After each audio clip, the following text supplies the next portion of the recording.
السلام علیکم۔ اللہم صلی علی سیدنا محمد وعلی آلہ بقدر حسن وجمالہ۔ الزام تراشیوں سے ترکش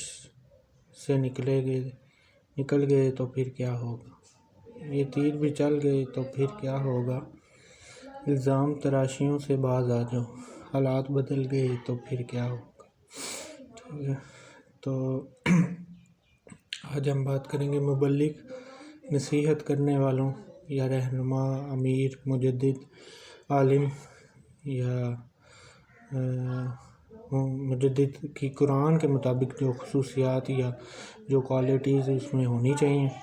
وہ قرآن کے مطابق اللہ تعالیٰ نے کیا بیان کی ہیں، یا کریکٹر آف امیر، مجدد، عالم، preacher, adviser, leader according to the holy Quran. ٹھیک ہے، اس پہ بات کریں گے آج ہم۔ تو ہم ایک بہت ضروری اور اہم بات کریں گے اس پہ کہ جو ٹھیک ہمارے آئین قانون کے خلاف ہو سکتی ہیں، لیکن ہماری زندگی اس دنیا میں موجود یا اس دنیا میں جو ہم گزار رہے ہیں اور اللہ جانے کب تک گزاریں گے، ہمارے پیدا ہوتے ہی ہمارے کان میں اذان کیوں دی جاتی ہے؟ ٹھیک ہے،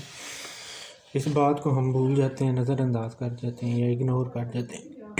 کوئی صورت ایسی پیدا ہو بھی جائے کہ ہم واپس اگر اپنے دین کی طرف پلٹیں یا پلٹ آئیں، یا کچھ لوگ کوشش بھی کرتے ہیں، تو ان کے راستوں کی رکاوٹ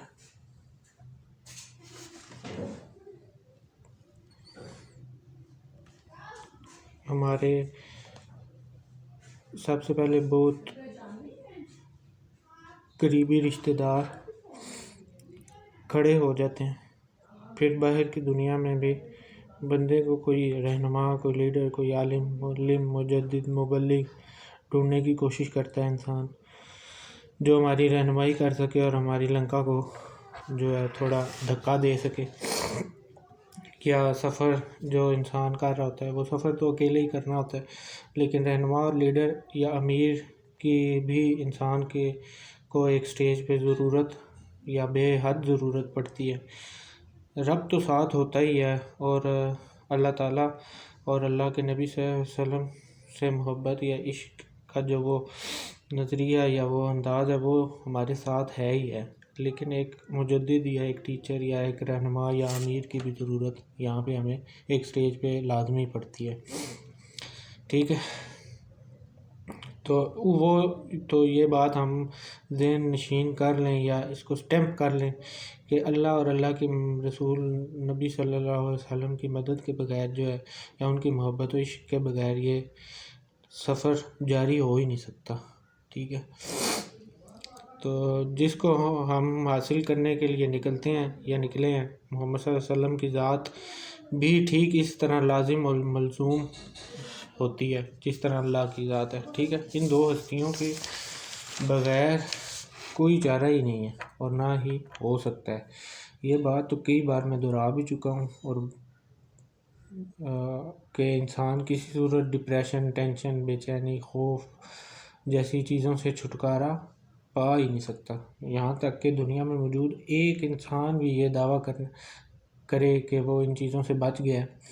دین اور اسلام کی تربیت کے بنا، اور اللہ محمد صلی اللہ علیہ وسلم کے ذات مبارکہ سے عشق اور مدد کے بنا، تو یہ سفید جھوٹ ہے۔ ٹھیک اس طرح جیسے ملحد لوگ یا غیر مذہب یہ ایمان رکھتے ہیں کہ اللہ معاذ اللہ کوئی رب ہے ہی نہیں۔ ٹھیک ہے، وہ سکون نہیں ہو سکتا، ایک دھوکہ، فتنہ، گناہ یا نفس کی، شیطان کی کوئی چال ہو سکتی ہے۔ تو اس بات کو واضح طور پر سمجھ لیں کہ فرسٹ وے یا پہلا راستہ ایک طرف رب اور رسول صلی اللہ علیہ وسلم ہے۔ ٹھیک ہے، سیکنڈ وے دوسری طرف یا دوسرا راستہ شیطان اور ہمارا نفس ہے۔ ٹھیک ہے، اور تیسرا راستہ ہے کوئی نہیں، اگر بنایا گیا یا بناتے ہیں تو وہ بنی نوع انسان اور نفس اور شیطان کا خود ساختہ تیار کردہ راستہ ہے جسے ہم منافقت کہتے ہیں۔ ٹھیک ہے، اور اس کا جو انجام ہے وہ جہنم میں سب سے نچلے ترین درجے پہ، ٹھیک ہے، اس کا انجام۔ اب ان تینوں درجات میں سے کسی سے کہہ لیں یا کیٹیگری سمجھ لیں، چوائس جو ہے یا چناؤ ہمارے پاس اس کا اختیار جو اللہ تعالیٰ نے ہمیں دیا، ٹھیک ہے، اس پہ ہمارا اختیار اللہ نے رکھا ہے، اور اس پر رب نے ہمیں اختیار بھی دے رکھا ہے کہ چن لو جو تمہارے لیے بہتر لگتا ہے، ٹھیک ہے۔ جیسے ہم اپنے لیے ایک ساتھی چنتے ہیں، ہم سفر چنتے ہیں یا کوئی پارٹنر چنتے ہیں، ٹھیک اسی طرح جنگ ازل سے جاری ہے، ٹھیک ہے، شیطان اور انسان کی مخلوقات کے حسد کی جنگ تا قیامت جاری رہے گی، ٹھیک ہے۔ لیکن اب میں دوبارہ اپنے موضوع کی طرف پلٹتا ہوں۔ رب تعالیٰ نے قرآن میں جو محمد صلی اللہ علیہ وسلم کو مخاطب کر کے یا پوری امت کو، انسانیت کو سمجھانے کے لیے جو کہا ہے کہ ایک لیڈر، رہنما، مبلغ یا امیر، مجدد، عالم، یا جسے ہم سپریم لیڈر مان کر جس کی زندگی یا جس کی پیروی کر سکتے ہیں، یہاں بات غور طلب یہ ہے کہ ہرگز مطلب یہ نہیں ہے کہ معاذ اللہ نبی کوئی اور آئے گا یا نبی اور کوئی آنے کہ ہمیں انتظار ہے، نہیں، بالکل یہ مطلب نہیں ہے میرا یہاں پہ۔ ایسا خیال ذہن میں لانا بھی توہین اور گناہ میں شامل ہو جاتا ہے، ٹھیک ہے۔ یہاں بات زمانے کے لحاظ سے یا وقت کے لحاظ سے رہنما، لیڈر، مجدد، عالم یا جتنے کی بات ہو رہی ہے یا چننے کی بات کر رہا ہوں میں، جیسا کہ ہمارے ملک پاکستان میں پلید نظام، نام نہاد جمہوریت جو رائج ہے، یہ کھلم کھلا اللہ کے قانون کی خلاف ورزی اور محمد صلی اللہ علیہ وسلم کی شریعت کا مذاق اور توہین ہے، ٹھیک ہے۔ اب اگر کوئی نہیں مانتا یا کوئی اس چیز کو ایکسیپٹ نہیں کرتا تو اس میں کوئی زبردستی نہیں ہے، لیکن ہے یہی، ٹھیک ہے۔ تو ٹھیک ایسے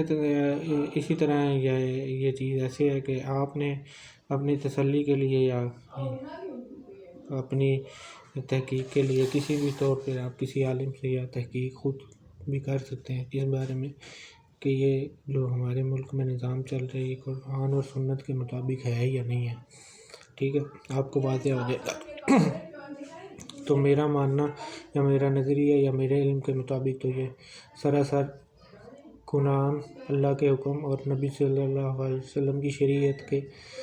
بالکل مخالف ہے، ٹھیک ہے، اور جنگ ہے اللہ سے، ٹھیک ہے۔ تو اور اللہ کی نبی کی شریعت کا مذاق اڑایا جا رہا ہے، ٹھیک ہے۔ یہ اسلامی جمہوریہ پاکستان لکھ دینے سے پاکستان جو ہے اسلامی نہیں ہو جاتا، ٹھیک ہے۔ یہ تحقیق آپ کر سکتے ہیں پرچم پہ یا کپڑے پہ،